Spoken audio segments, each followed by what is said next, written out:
하트 시그널 보신 분들은 아시겠지만 프로그램을 진행하다 보면은 그 생태계에 혼란을 주기 위해서 매기라고 하지? 생태계를 어지럽히는 매기 같은 존재를 투입시키곤 하는데 그 하위선이라는 연예 프로그램에서 레알 마드리드라는 매기남이 등장했고요. 호펠디 속보로 레알 마드리드는 후이센과 왼쪽 풀백 영입을 2주 안에 마무리하려고 하고 있다고 하고, 그리고 또 후이센은 마침 마드리디스타답게 레알 마드리드를 워낙 좋아했다 보니까 돈보다 레알 마드리드 합류를 선택할 의향이 있다고 합니다. 이 새끼 첼시 프로젝트 들으면서 괜찮군 이지랄하다가 갑자기 레알 마드리드 딱 떠버리니까 마음 떠버리는 거 기가 막히죠. 뭐 어쩔 수 없긴 하지만 이게 뭐 자연의 섭리고 먹이 사슬이겠지. 자, 그 다음에 모레토랑 로마노 쪽에서 떴습니다. 로마노의 스페인 소스는 보통 스페인의 온스테인이라고 불리는 모레토에게서 얻게 되곤 하는데, 여기서 나온 얘기로도 레알 마드리드가 이번 여름 센터백을 영입하기로 결정을 했다고 하고, 이거는 알론소의 의견이 반영이 됐다고 하면서 레프트백도 동시에 찾는 중이라고 해요. 그래서 이거 힌트를 얻을 수 있는 게 또 모레토 소스가 있는데, 레알 마드리드의 레프트백 리스트를 봤을 때 미겔 구티에레스 800만 유로, 원래 그 미겔 구티에레스가 지로나로 넘어갔을 때 바이백 조항이 800만 유로인 거지 다른 클럽을 갈 때는 4천만 유로거든. 근데 레알 마드리드 입장에서 지금 레프트백이 필요하고 뭐 팀그로운에 대한 걱정은 딱히 없는 팀이긴 하지만 구티에레스는 팀그로운이 되고, 팀그로운까지 되는 리그 내 수준급 자원인 구티에레스를 800만 유로에 데려올 수가 있으니까,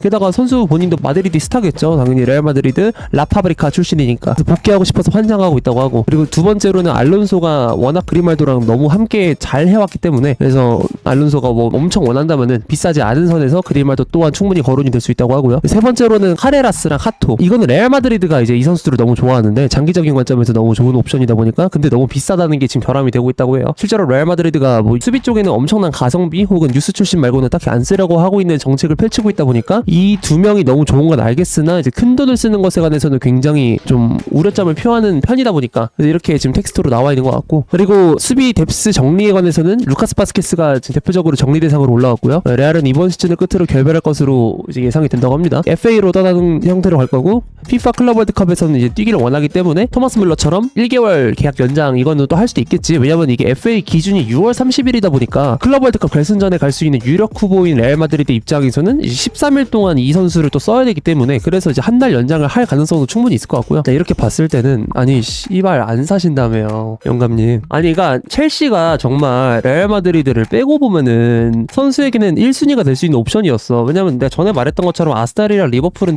센터백 2명이 확고하게 잡혀있기 때문에 경쟁 구도로 살펴봤을 때 누구나 경쟁을 해야 되겠지만, 근데 하위선 입장에서 비집고 들어가는 팀이 너무나도 촘촘해 보였고, 거기서 가능성을 도모하는 것보다 확실히 첼시에서 더 확실한 가능성을 사는 게 좋아 보일 수 있기 때문에, 그래서 나는 이제 레알 마드리드가 하위선 사가에서 빠진 상황에서는 첼시가 하위선을 충분히 데려올 수 있다라는 자신을 했고, 그리고 이제 멜로 또한 그렇게 이제 이에 동의하는 어투로 기사를 써내려갔기 때문에 굉장히 긍정적인 생각을 막 하고 있었는데, 근데 갑자기 씨바 들어오시네요 이분이.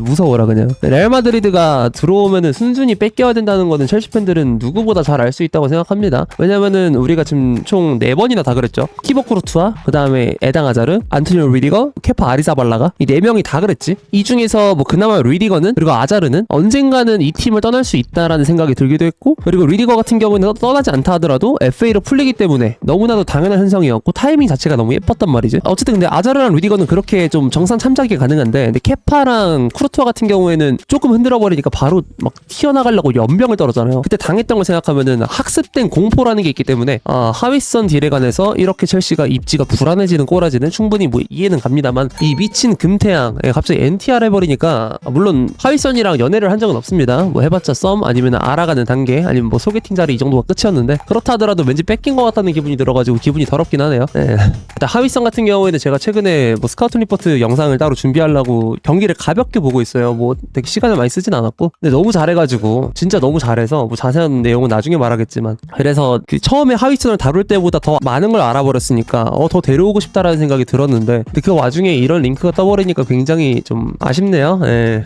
일단 그렇고요. 그리고 이것도 있네. 호드리고가 지난 엘클라시코 출전을 거부했대요. 레알을 떠나고 싶어하는 것으로 보인대. 이거 방금 떴거든요 2분 전에. 이거 진짜예요? 출전 거부를 한다고? 최근에 물론 아르다 귤러가 굉장히 잘하고 있는 거 맞지만, 근데 이 거부가 있었냐 없었냐 이 유무는 무게감이 다르거든. 앞으로 행보가 유추가 될 수도 있을 것 같고, 그럼 얘는 이제 클럽 월드컵 시작 전에 주는 특별 이적 기간 6월 3일부터 6월 10일이었나요? 어쨌든 그때 이제 자신의 시장 평가를 받으려고 나가겠지. 뭐 그때가 아니더라도 클럽 월드컵이 끝나고 나서일 수도 있고, 근데 벌써부터 출전하기 싫다고 하는 거 보면은 그 특별 허용 이적 기간에 뭐 나가려고 발악을 할 수도 있고, 근데 이렇게 나가려고 나가려고 했을 때 받는 시장 평가가 어떻게 될지 궁금하네요. 호드리그는 지금 어디가 제일 유력하냐? 없어요. 그냥 위상 같은 거 생각하고 어느 팀이 레프팅이 필요한지를 생각했을 때 리버풀하고 아스날이겠는데 이렇게 유출을 하는 거지. 링크 뜬 거는 딱히 없다고 보는 게 맞지 않나? 엄청 라이트해가지고 다 있어봤자 뭐 찌라시거나 엄청 라이트한 그냥 뭐 관심 모니터링 중이다 이 정도는 되게 라이트한 관심이라서.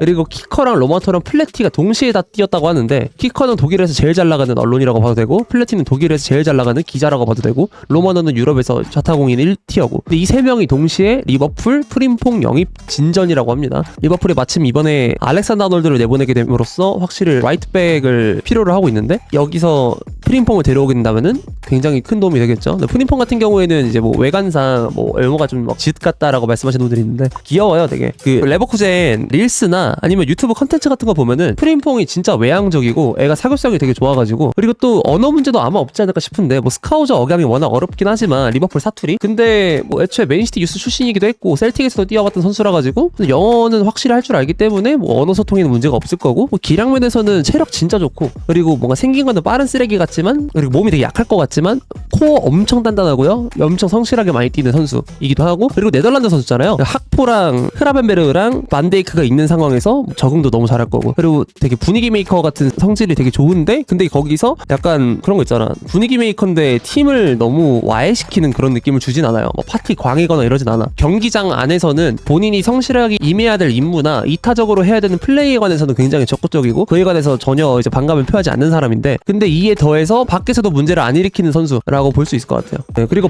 바이아웃도 비싼 편이 아니라서 얘가 3,500만 유로인가? 그게 한 510억에서 540억쯤 될 텐데 되게 저렴해가지고 네, 그래서 가성비 측면에서도 그렇고 나이도 00년생이면 적절하거든요. 그냥 2살 어린 형태니까 아놀드보다 너무 잘 쓸 수 있을 것 같은데 문제는 프림퐁을 데려왔을 때 약간 구조가 변환이 돼야 된다. 아놀드랑 스타일이 확실히 다르니까 직선적인 이제 풀백을 사용했을 때 전술적 구조의 변화가 찾아올 것 정도? 그 정도 리스크가 있을 것 같아. 다른 리스크는 생각보다 사람들이 우려하는 거에 비해서 굉장히 없는 편이라고 생각을 해가지고 그리고 또 이제 키커 홀츠너라는 기자가 PSG랑 다이오 우파메카노 링크를 띄웠거든요. 이게 보니까 우파메카노가 연봉에 관해서 좀 말이 안 맞는다고 하더라고요. 우파메카노가 무시알라랑 폰지 키미랑 비슷한 조건의 재계약을 원한다고 해. 이 말이 무슨 말이냐면 이 무시알라 폰지 키미면은 주급이 얼마인지 대충 감이 안 오거든. 그 키미는 5억 선인가 그렇고 무시알라 7억 선이고 폰지 3억 초반인가 그렇잖아요. 이게 급여도 급여지만 이 팀 내 입지를 확고하게 할 수 있는 내 포지션 수준에 맞고 대신에 내가 앞으로 이 구단에서 정말 코어 중에 코어로 취급을 받고 싶어 하는 것 같거든요. 그렇게 되면 자연스럽게 급여 인상도 조금은 있을 거고 이를 통해서 재계약을 원한다고 하는데 이것 때문에 PSG로 튕겨날 가능성이 조금은 있다고 함.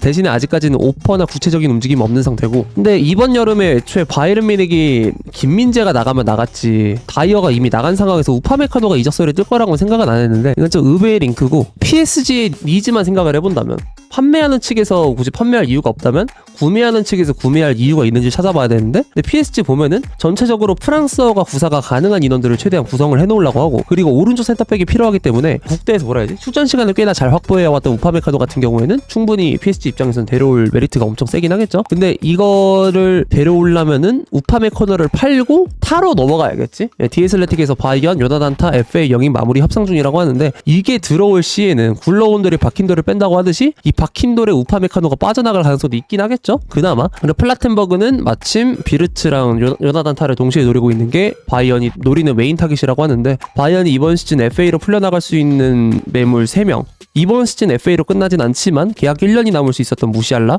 같은 경우는 계약 1년이 남은 상태긴 하지만은 너무나도 중요한 매물이라서 너무나도 중요한 코어 뎁스라 가지고 FA로 풀리는 듯한 압박을 받고 있던 상황이었고 키미는 FA로 자기런이 가능했고 폰지도 가능했는데 이 3명을 다 적절한 금액으로 잘 묶어 놓음으로써 필요한 선수들을 지키는 데 너무 시간을 잘 썼고 그리고 규코사 같이 잉여로 취급되는 매물들에 관해서는 각각의 조치를 잘 취함과 동시에 요나단타랑 비르츠까지 노려버리니까 방어는 방어대로 잘하고 이적 시장에서 공격은 공격대로 잘해버리는 굉장히 좋은 행보를 보이고 있는 게 바이언이죠. 그리고 오시멘 유벤투스 이적을 선호한다고 하네. 나폴리는 해외에 팔고 싶어 하지만 계약 기간이 1년밖에 남지 않아서 되게 능동적으로 어떻게 이적 사가를 잘 처리하기 힘든 상황일 수도 있는 거죠. 오시멘 유벤투스 가면은 그냥 제2의 이거안이 되는구나. 욕 진짜 많이 먹긴 할 텐데 유벤투스랑 나폴리의 협업 관계는 나폴리가 일방적으로 유벤투스를 싫어하고 유벤투스는 나폴리를 좀 깔보는 그런 구도로 보통 라이벌리가 있는 걸로 아는데 나폴리 에이스가 유벤투스를 가버리는 거니까 엄청나게 많은 저항을 받을 것 같긴 하네요. 가게 되면. 그리고 지난 1월 레알에 역지안이 됐었던 카일 워커 하지만 레알은 반응이 없었다. 와우.